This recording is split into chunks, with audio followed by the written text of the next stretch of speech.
मला कोणतरी सांगितलं त्याने हार लावायला दिलं फुकट दिलं जणू डिझेलला तेल टाकलं असं माहिती. मग आपण का देणार पण समजा तसं का सांग त्यांच्यावर गुन्हा दाखल केला का दिलं म्हणून काय पद्धत त्यांच्यावर गुन्हा दाखल काय केलं बाकीचे जे शिप्यावर टॅक्स घेतला काय म्हणते टॅक्स भरलेला नाही. इथून मग झोपले होते तुम्ही नेमके आमच्या आंदोलनात आम्हाला टॅक्स आला तुमचा. आता मला गाड्या देतात लोक बसायला नाही का मी दौऱ्यात जातो ना बोर झाले का नाही मला गाड्या देतात लोक बसायला दौऱ्यात जायला. त्या गाड्यावाल्याला फोन सुरू आहे तुम्ही गाडी कसं काय देता त्याला मला मग तोही देतो का त्यातले डबडे धवणे आणून बसले तरी हे तुम्ही. मग मी जातो ताळीला आणि हे म्हणते ती काही बोलू काही कसं काय नाही बोलणार. त्या तुमच्या बापाची गाडी आहे का ती माझ्या खानदानी मराठ्यांचे कष्ट करून कमिलेली गाडी आहे.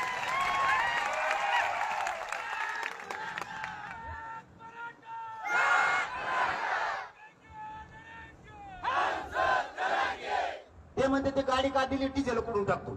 अरे 50-50 60-60 एकर जमीन आहे त्यांचं. मी तुम्हाला नुसतं गोदापट्ट्यातलं उदाहरण सांगतो. गोदापट्ट्यात 123 गावात 300 लोक असे की त्यांना 70 एकर पेक्षा जास्त जमीन.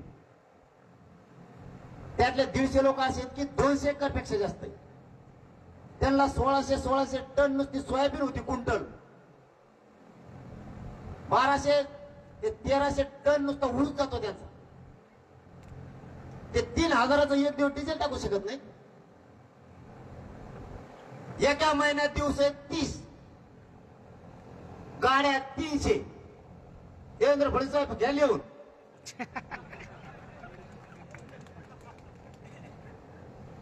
मला माहिती मी जवळ बोलतो तुम्ही झोपत नाही तिथं एक वॉर रूमच केली किंवा काय बोलतो लिहा ते लिहाणारा जे पेन संपल्यात लिहाणारा काय म्हणतो माहिती तुम्हाला काय खुशी जाऊ नये रे यांनी काय लिहायला लावलं यार मला काय बेकार काम लावलं रे ते सांगत आहे मला. तुम्हाला काय माहित मागचे काय करणं देत तुम्ही एखादा बार भाज्याला पैसे देत असताना त्याला ती उधारी ठेवली असून तुम्ही एखादा आठ लावा ते सांगत आहे काय बेकार कामा लावले असले काम कवा जिंदगीत लागले नव्हते असले काम आले आम्हाला. गाड्या 300 दिवस 30. याचा जर आज नंबर आला तर दुसऱ्या गाडीवाल्याचा 30 दिवसांनी नंबर येतो. महिन्यातून एकदा 2-3 हजारात डिझेल टाकायला त्याला काहीच अडचण नाही. उलट आमच्यात भांडणं लागलेत माझ्या गाडीतून बसणार म्हणून. आणि तुम्ही म्हणता गाडी कशाला देतो कोण भेन त्यातला. तुम्ही जे शिप्या नको म्हणले लोकांची शिप्या बंद केल्या लोक माळदारू भरून गोण्या उचलायला लागले फुलाच्या. आता गोणीवर गुन्हा दाखल करता का फडणवीस साहेब पोत्यावर गोणीवर. मराठी नाही थांबणार तुम्हाला. त्या गाड्या द्यायच्या कमी केल्या त्या गुन्हे दाखल करायला लागले त्यांच्यावर. मग तर आता जास्त गाड्या यायला लागल्या जास्त यायला लागल्या. पहिल्यांदा तरी अर्ध डिझेल होतं मी डोकून बघायचं अर्ध टाकलं फुल. आता फुल येतं सगळ्या गाड्या फुल येतात आता फडणवीस साहेब बोलल्यापासून डिझेलाच्या. कारण मला नुसती गाडी देऊन परवडत नाही भाऊ तुम्हाला माहित नसेल. मला जर नुसती गाडी दिली मेरत माझं आठवणा बी नाही त्या टाकायचं का त्या गाडीवाल्या ते सांगत होतं डिझेल फुल करायचं आणि अर्ध बंद पडीत टाकलं लागलं ना आम्हाला. फडणवीस साहेब तुम्हाला नाही कळायचं हे जनतेचे लाट आहे आणि उठाव आहे. याला उठाव म्हणते तर तुमच्या जीवनात तुम्ही कधीच उठाव बघितलेला नसेल. आता बघा तुम्ही फक्त इतिहासात वाचित होते उठाव म्हणजे काय 1857चं काय पेशवाईकालीन काय इंग्रजकालीन काय. आता नवीन विठाव आणि इतिहास तुम्हाला पुन्हा एकदा वाचायचा आहे. नसतात द्वेष मनातला सोडून द्या आरक्षण द्या हेच मराठे फडणवीस साहेब तुम्हाला डोक्यावर घेऊन नसते. आम्हाला आरक्षणाच्या पलीकडे काय कळत नाही मला राजकारण करत नाही पण आरक्षण घेतल्याशिवाय सोडत नाही. आरक्षणाचा विषय मार्गी काढायचा आहे. यांना करू द्या काय करायचं. हे मला गुंतविणार आहेत माझ्यावर हल्ला घडवून आणणार आहेत. मी हल्ल्याला सामोरं जायला तयार. यांनी माझा रोडवरचा सगळा पोलीस बंदोबस्त उठवलेला आहे. कारण यांना भाजपच्या कार्यकर्त्याकडून माझ्यावर हल्ला घडवून आणायचा होता पाठीमागच्या 20-25 दिवसात. मला ज्यावेळेस कळालं खात्रीला एक त्या टायमाला मी जाहीर सांगितलं तुमचा कोण कार्यकर्ता आहे त्याला फक्त माझ्या गाडीला आडोय म्हणा मग त्याला कचका दाखलो कसा असतो. कुणीच नाही आलं. आम्ही बी काय एवढ्या कच्च्या तालमीतले नाहीये. तुमच्याकडे सत्ता आहे म्हणून तुम्ही गैरवापर करायला लागला. पलटी होऊ शकते पलटी होऊ शकते.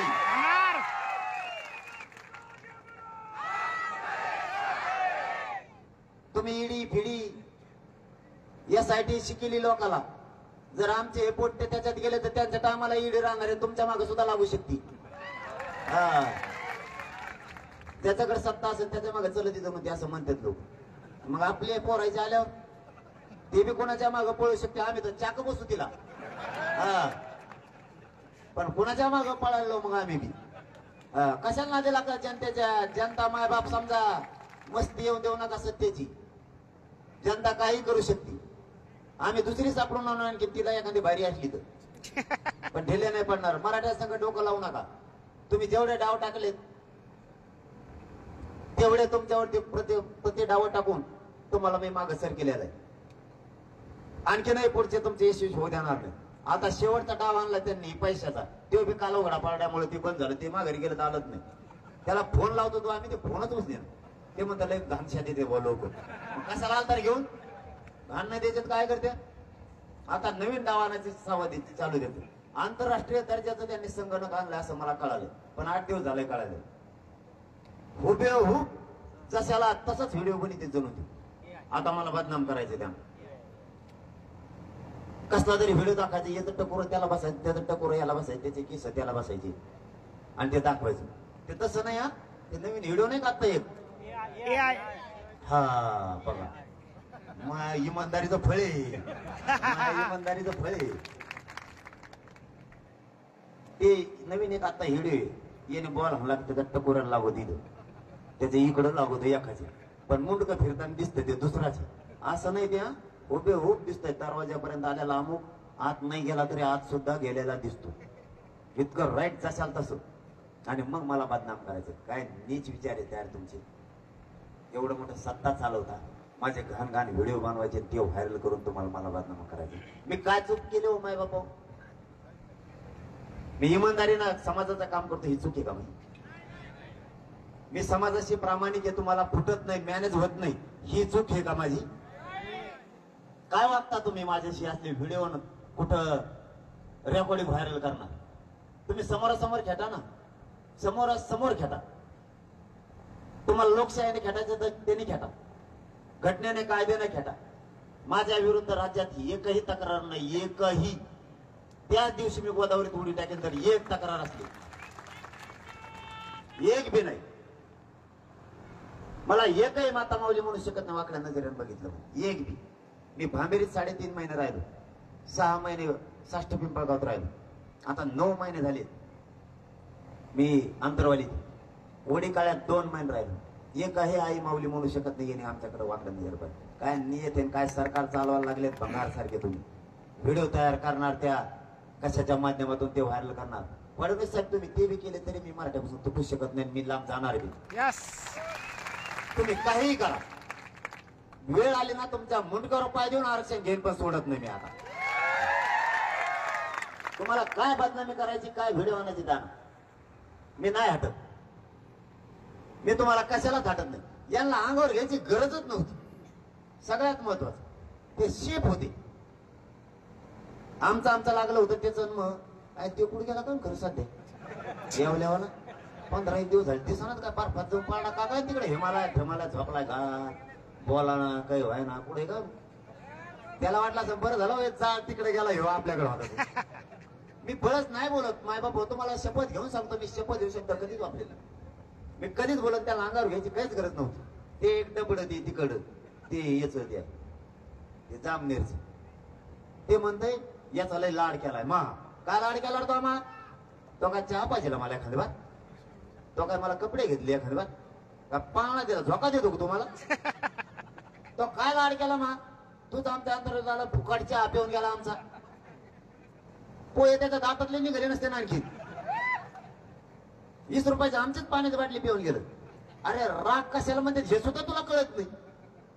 राग कळत तुम्हाला? राग झालेली स्वयंपाक केलेली तिथे एक उकंडा होता, मी दिले व्यासपीठावरून हाकून. जाऊ दे माय नाही पुरात पोटात. मी सांगतो तुम्हाला आता तिथे एक उकंडा आहे मोठा पुढं, लिंबाच्या पुढं नाही का ते येशी बशी लिंब घेतला तुम्ही अंतरवालीला, त्या लिंबापाशी उकंडा आहे. मी दिले व्यासपीठावरून हाकून सगळे आलेले मंदिर माझ्याकडे तुमचं मन आहे जमत. ते गेले म्हणले इथंच बसा इथंच बसा. एक जणातला घरी बसले ते चहा पाणी प्यायला. तेवढ्याच गडबडीत फोन आला, कोणतरी घुमरे मामाला म्हणले